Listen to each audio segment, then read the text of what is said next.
নমস্কার, নতুন বাংলা থেকে বলছি সন্ময় বন্দ্যোপাধ্যায়।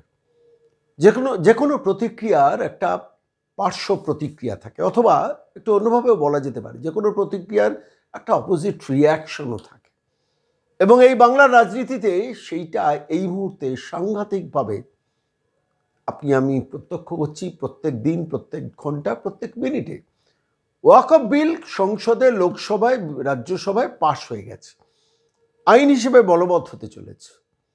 সেটাকে ফিরিয়ে নেওয়ার আর কোনো স্কোপ নেই। আদালতে মামলা হয়েছে, যদি আদালত হস্তক্ষেপ করে।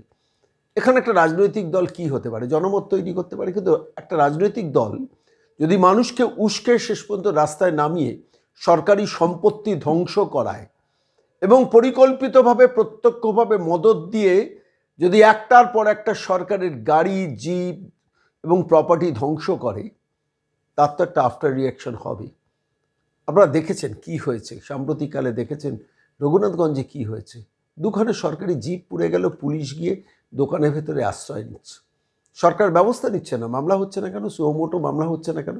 সরকারের সম্পত্তি ধ্বংস করলে, রাজ্য বিধানসভা একটা বিল এসেছিল যেখানে দাঁড়িয়ে রাজ্য সরকারের কোনো সম্পত্তি ধ্বংস করলে তার বিরুদ্ধে মামলা করে, যিনি করবেন তার বিরুদ্ধে মামলা করে, দরকার হলে তার সম্পত্তি ক্রোক করে সেই টাকা সরকারের কোষাগারে পড়বে। এক্ষেত্রে কি পড়বে?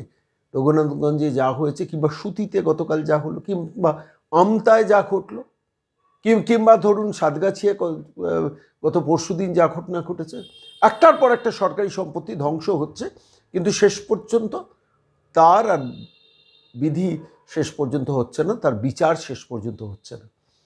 আপনারা দেখেছেন গত পরশুদিন এমন একটা ঘটনা ঘটেছে। সিদ্দিকুল্লাহর দলবল বাহিনী করেছিল, মৌলালিতে একটি বাসে ধ্বজা লাগানো ছিল, সেই ধ্বজা খুলিয়েছিলেন একটি বিশেষ কমিউনিটির লোকজন পুলিশের সামনে। কলকাতা পুলিশ তার প্রত্যক্ষদর্শী ছিল, কোনো ব্যবস্থা নেননি। এই ভিডিও ভাইরাল হওয়াতে স্বাভাবিকভাবে তার একটা প্রতিক্রিয়া হয়েছে, পার্শ্ব প্রতিক্রিয়া হয়েছে, এবং তার ফলে যেটা হয়েছে সেটাই আমি এই মুহূর্তে আপনাদের দেখাবো। ফুলিয়া থেকে আমাদের একজন দর্শক বন্ধু পাঠিয়েছেন আমাদের এই ভিডিওটা। সেই ভিডিওটা দেখলে বুঝতে পারবেন কি রেজাল্টটা হয়েছে। শেষ পর্যন্ত নির্দিষ্টভাবে কোনো একটি রাস্তায় ফুলিয়ার দাঁড়িয়ে থেকে সমস্ত গাড়িতে, ধর্ম নির্বিশেষে, আর বিশেষ করে একটি কমিউনিটির ধর্মের গাড়িগুলোকে আইডেন্টিফাই করেছে, তাদের বোধহয় সম্ভবত একটা কোড নাম্বার থাকে 786 বা জাতীয় কিছু, সেই নম্বরের ওপর স্টিকার লাগিয়ে সেটাকে ঢেকে দিয়ে, এবং সেখানে ধ্বজা লাগাচ্ছেন একদল যুবক। এটাই বোধহয় পাওনা ছিল। মমতা বন্দ্যোপাধ্যায় যে রাজনীতি ওয়াকফ নিয়ে করিয়েছেন বা করাচ্ছেন, মনে রাখবেন, শিক্ষা দুর্নীতি থেকে মানুষের চোখ ঘোরানোর জন্য এই মুহূর্তে ওয়াকফ নিয়ে সিদ্দিকুল্লাহ বাহিনীকে নামিয়ে দিয়েছেন রাস্তায়। কখনো সুতি জ্বলছে, কখনো রঘুনাথগঞ্জ জ্বলছে, কখনো আমতা জ্বলছে, এবং শেষ পর্যন্ত তার আফটার শক রেজাল্ট হিসেবে ফুলিয়াতে এই ঘটনা ঘটছে, যেটা এই মুহূর্তে আপনাদের কাছে দেখাবো।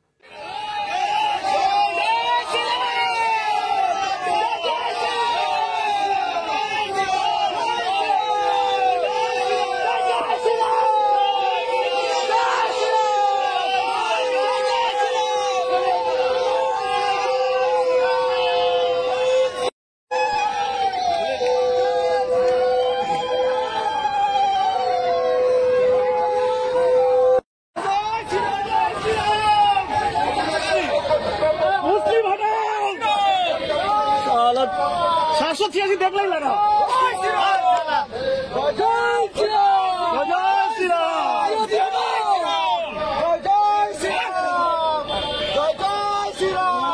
বাপ আছে